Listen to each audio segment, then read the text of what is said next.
Guys, तो आज हम पढ़ेंगे क्लास 9th का the fundamental unit of life. तो ये चैप्टर अपने बायोलॉजी का है, चैप्टर नंबर 5 है, फंडामेंटल यूनिट ऑफ लाइफ। तो ये चैप्टर किस बारे में है? तो ये है सेल के बारे में। किसके बारे में? सेल के बारे में। अभी अपन इस चैप्टर को डिटेल में पढ़ेंगे। उससे पहले मैं आप लोगों को एक फ्लो चार्ट शो कर रही हूँ। उससे अपन एक बार इस चैप्टर की समरी समझेंगे। तो मैं एक बार वो फ्लो चार्ट शो कर देती हूँ, उसके बाद अपन आगे बढ़ेंगे। तो देखो, इस फ्लो चार्ट के अकॉर्डिंगली जैसे सेल है, अपन सेल को कई तरीके से डिवाइड करते हैं। अगर अपन ऑर्गेनिजम्स पे जाए तो दो तरीके के ऑर्गेनिजम्स होते हैं बेस्ड ऑन सेल। एक होते हैं यूनिसेल्यूलर, एक होते हैं मल्टी सेल्यूलर। ठीक है।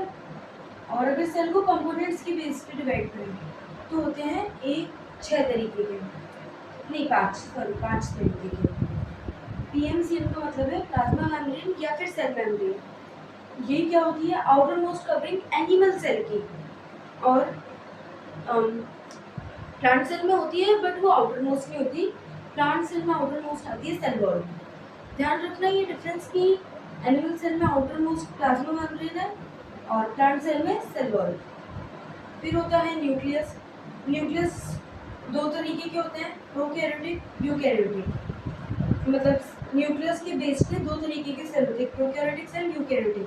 प्रोकैरियोटिक जिनके पास न्यूक्लियस नहीं होता, यूकैरियोटिक्स के पास न्यूक्लियस होता है। फिर होता है साइटोप्लाज्म। साइटोप्लाज्म क्या होता है? तो जैसे ये सेल है, ये अलग अलग सेल ऑर्गेनेलीज है, तो ये जिस जेल में पड़ी हुई होती है ना, उसे साइटोप्लाज्म बोलते हैं। सेल ऑर्गेनेलीज क्या होती है? सेल हो गया, ये हो गया न्यूक्लियस।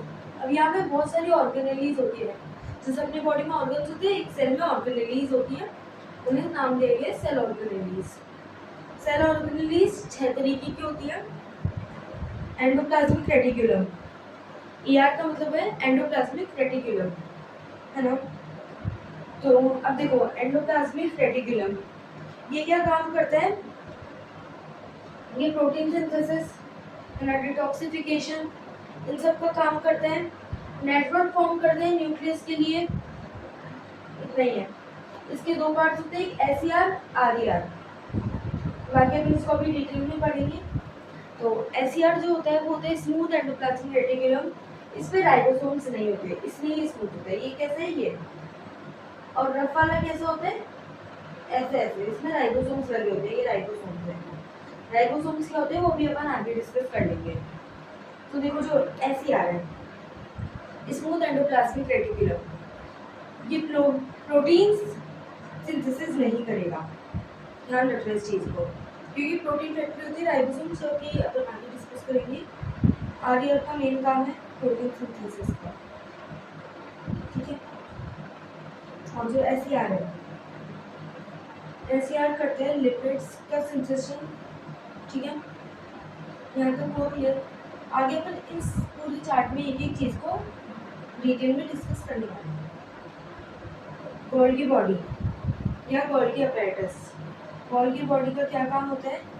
तो देखो, गोल्गी बॉडी बेसिकली ट्रांसपोर्ट का और पैकेजिंग का काम करता है। ये एक और सेल ऑर्गेनेल को फॉर्म करता है, लाइसोसोम्स। लाइसोसोम्स क्या होते हैं? ये होते हैं सुसाइड बैग्स। इनमें डाइजेस्टिव एंजाइम्स होते हैं जो कि सेलुलर मालफंक्शनिंग होने पे सेल को खत्म कर देते हैं। ब्रैकियोल्स स्टोरेज टैक्स होते हैं, स्टोरेज का काम करते हैं, है ना। यहाँ तक समझ में आया? इसके बाद आता है माइटोकॉन्ड्रिया। अब देखो, माइटोकॉन्ड्रिया क्या करते हैं? तो ये होता है बेसिकली एनर्जी के लिए। ठीक है, power house of the cell बोलते हैं इसे। ये एटीपी के फॉर्म में एनर्जी को रिलीज करता है। फिर आते हैं प्लास्टिड्स।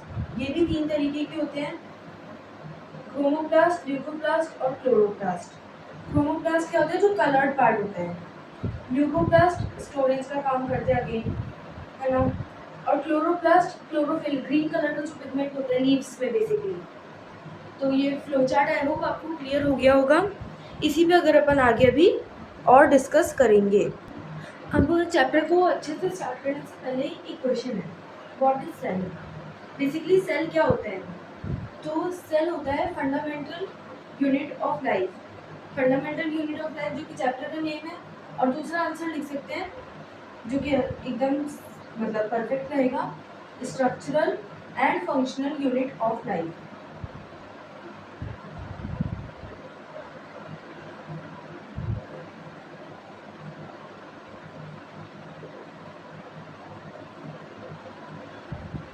ठीक है, यहाँ तक समझ में आया? तो what is cell? Cell is the basic structural and functional unit of life. कैसे है? ऐसे भी तो क्वेश्चन आ सकते हैं, why cell is known as basic structural and functional unit of life. तो अभी अपन इस चीज़ को भी डिस्कस करने वाले हैं। अब जो नेक्स्ट टॉपिक उठाएंगे वो इसी के ऊपर उठाएंगे।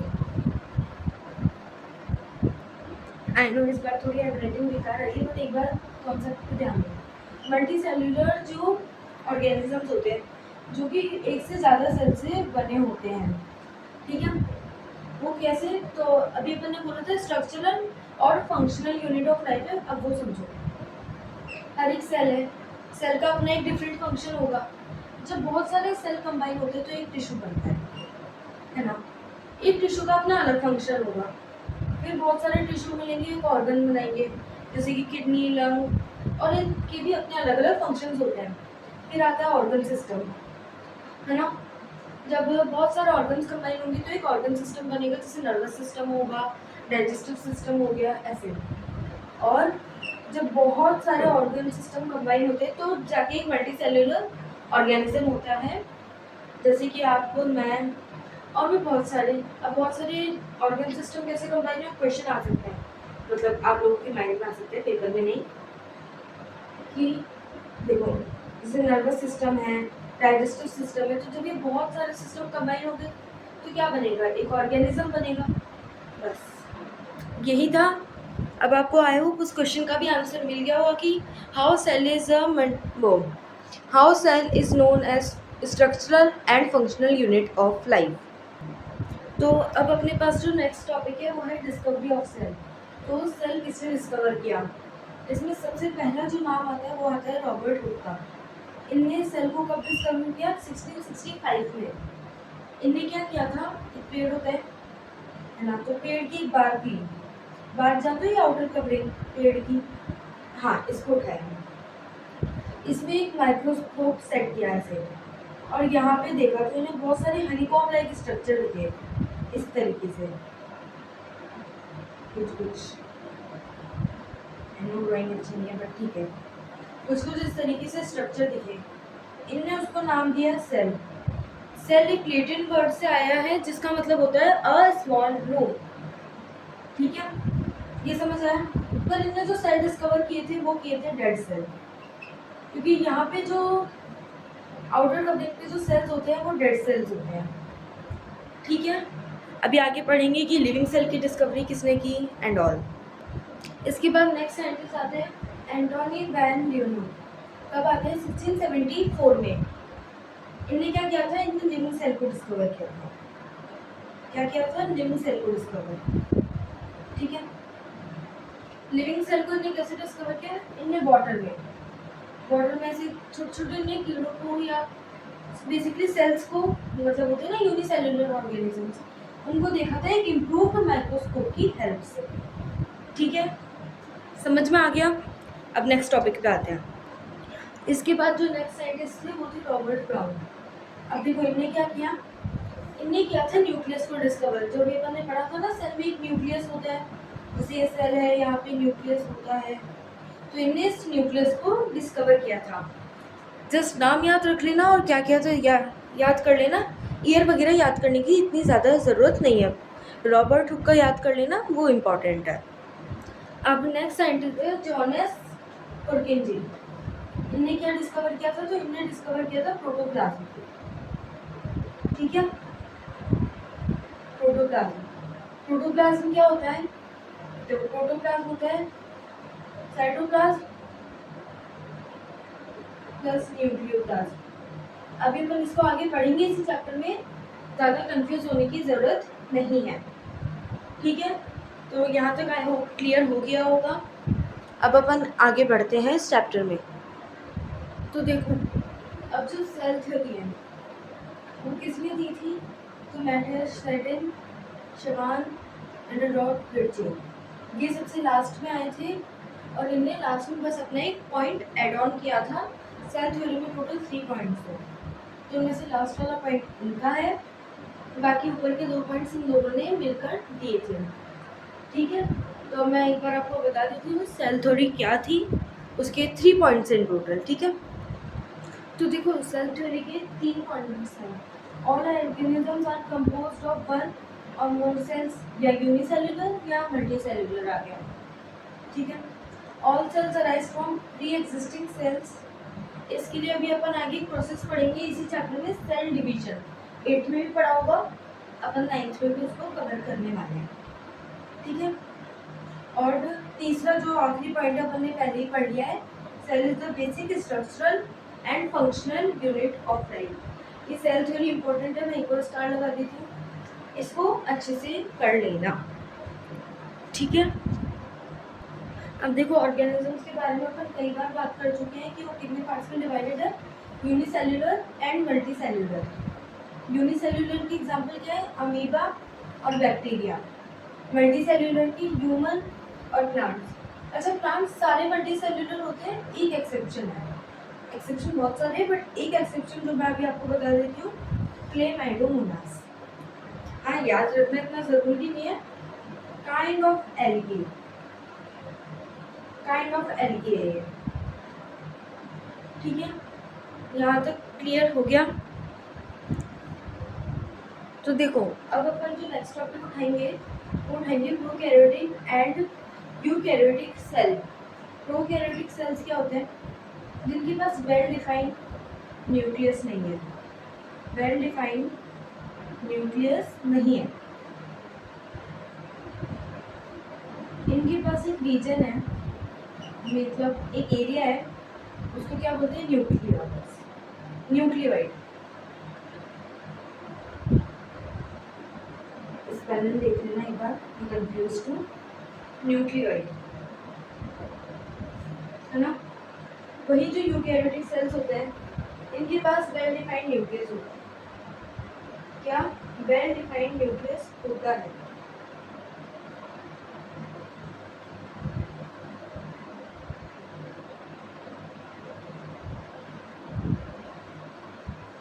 ठीक है, यहाँ तक क्लियर हो गया। इनके पास क्या होता है, वेल डिफाइंड न्यूक्लियस होता है। एक बार इस चीज को देख लो।